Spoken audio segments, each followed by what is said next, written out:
And here we are. It's nice to be back in the mountains.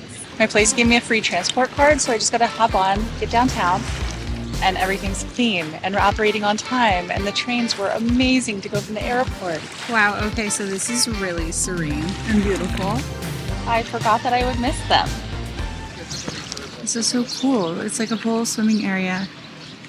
The water's not that bad. I tried it, but it's like a hammam and a sauna in there.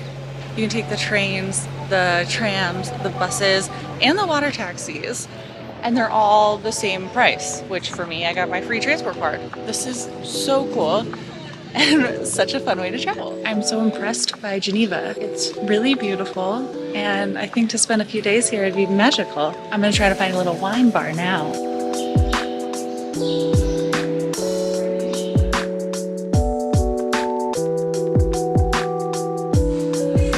I have a white wine tasting. Yum.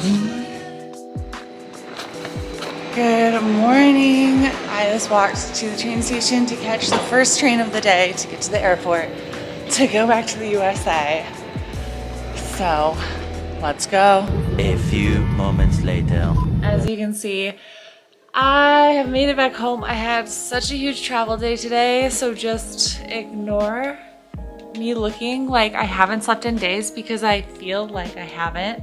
I was running out of space on my camera, and I also was just all over the place and so tired that I didn't take much video. But I left Geneva this morning to come home. Had to go Geneva to Paris, Paris to Salt Lake, and then Salt Lake to Jackson. And then got a ride with some guys from the airport, and then I got a shuttle from their house to my house, and that was it. So I woke up at 4:30 in Geneva, and it is now probably Geneva time. It's probably 2:30 in the morning. So I've almost been up 24 hours.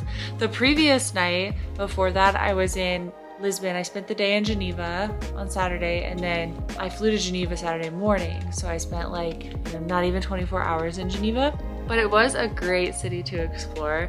The previous night I was in Lisbon. I got my hair done. They didn't take credit cards. This whole disaster, I think I told you guys. I hope that works. And then my phone died. I got lost in the city. I went to a restaurant. They didn't take credit cards. I finally found one place that did, had a nice dinner, and then just didn't sleep that well because I had to wake up so early to catch that flight. And now my mom and my sister are driving out from Ohio, which is a 24-hour drive. So they're arriving here in a few hours. Oh my gosh, I forgot to show you. This is how they packaged my lamp that I bought. And it came home in one piece, I think. I'm gonna unwrap it now. I'm so excited it's not broken. I was supposed to go to California to meet Owen to go skiing because his birthday's Wednesday in 3 days, and mine's in 5 days. We were gonna spend the week in California together, but I just canceled that flight. Number one, because my mom and my sister are coming to town and I don't see them very often, so it's kind of silly for me to just leave when they get to town. And number two, because I am so tired, I'm afraid that with the jet lag, I will just be like a zombie for his birthday, and then we'll just be doing a ton of driving again for mine. So we just decided that he would do his ski thing for his birthday and then drive back, and we would celebrate both of our birthdays this weekend. So that's kind of the upcoming plan. I will keep recording so you guys can follow along and celebrate with us. Hi guys! It is so cold out this week. I'm not going skiing, so this is just gonna be a typical Wednesday of my life working at home as an artist. I got a new foundation because I wanted to look a little bit better for days when I'm just at home working by myself. On the agenda today, I'm working on a painting. I'm trying out a new style. I've been doing a lot of ski paintings this winter, and I've gotten really great feedback from it, but I also want to do something a little bit more out of the ordinary. This painting is actually for a fundraiser in town, so I have to make it look good, which is a little bit difficult because I probably shouldn't have started a new style when I was doing this, but we're just gonna go with it. I got my IUD out 3 weeks ago, and I haven't had a period in 3 years, like a real period. I got my first real period today, and so I'm a little bit sluggish. I forgot kind of what they felt like. I haven't got cramps, which is really nice because I used to get really bad cramps. So I'm hoping those stay away. So besides my project, which is called Who Done It, that's the fundraiser that I'm doing this painting for. I'm gonna show you the painting because I need to work on it a little bit more. I've worked on it for like 2 days already, but I'm just not happy where it's at. And besides that, I need to send a painting across the world. So we'll do that next too. I need to put a hanger on the back of it. And so I need to run downtown really quick to get some hardware so that I can put a hanger on it because nobody wants to get a painting that they can't hang up once they get it.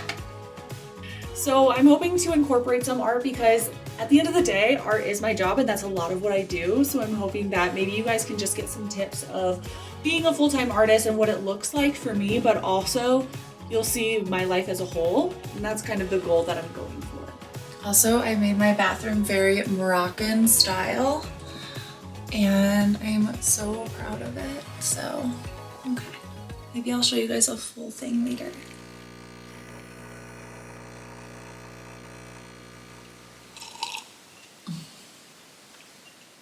I have turned my husband into a delicious coffee drinker. He used to just buy whatever was on sale and make drip coffee, and I put a quick no to that. I got an espresso machine.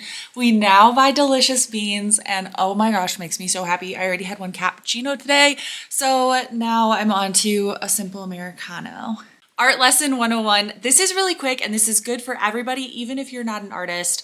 It's just good to know because if you want to put stuff on your walls, you should know how to put a hanger on the back of art. I'm sending off this piece of art to Norway, so I'm gonna do this one for them so that they don't get it and then have to figure out how to hang it on their wall. The first things you'll need, basically all you'll need, pencil, one of these bad boys, and some D-rings. I have a bone to pick with Ace Hardware right now. I just went downtown to get these. Let me show you exactly what they are. There are these.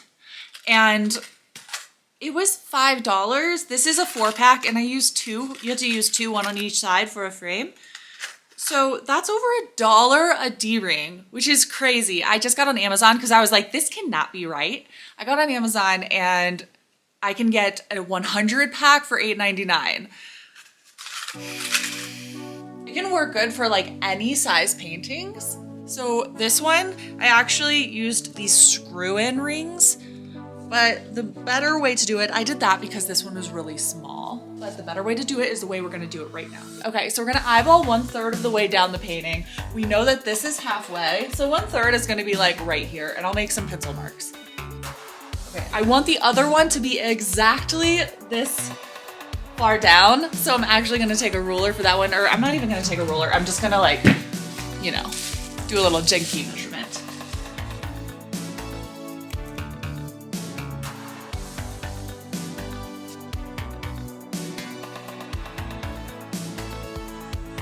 I forgot to tell you one very important part, and that is to use a drill bit first. Because this wood is really soft on the canvas, it could crack if you just put the screw with the screw gun straight into the wood. So it's very important to use a drill bit. If you don't know what a drill bit is, they look like this. And you want a drill bit that's just a tiny bit smaller than your screw.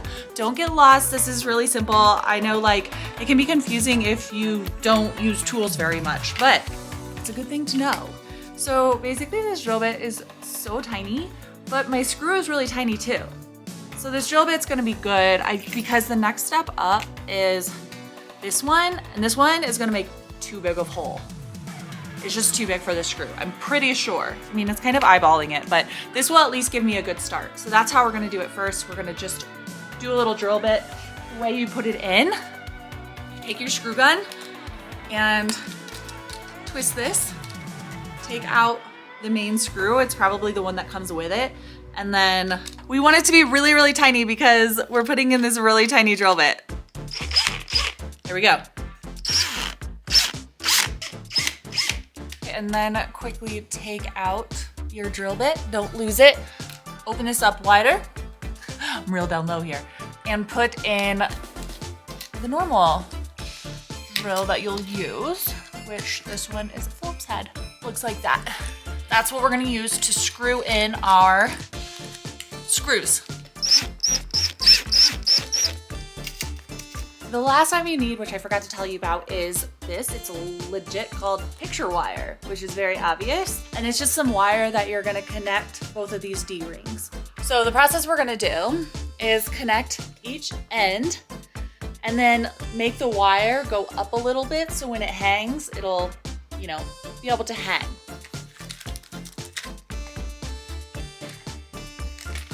This is the correct way to get the wire tied onto the D-ring. It's just a under, over, through. Remember that and see if you can follow along to my hands as they do it. Under,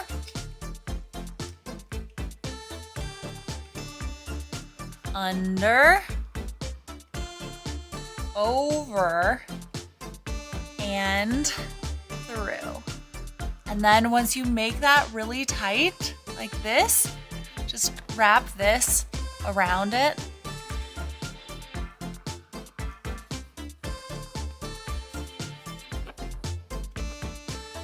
Okay, we have our finished hanger, which looks like this. It can support a lot of weight and can just hang on the wall.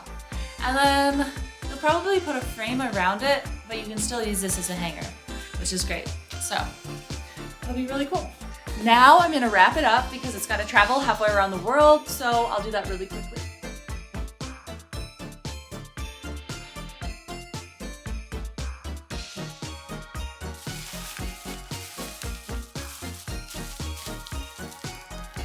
I'm like out of breath from doing this, oh my gosh.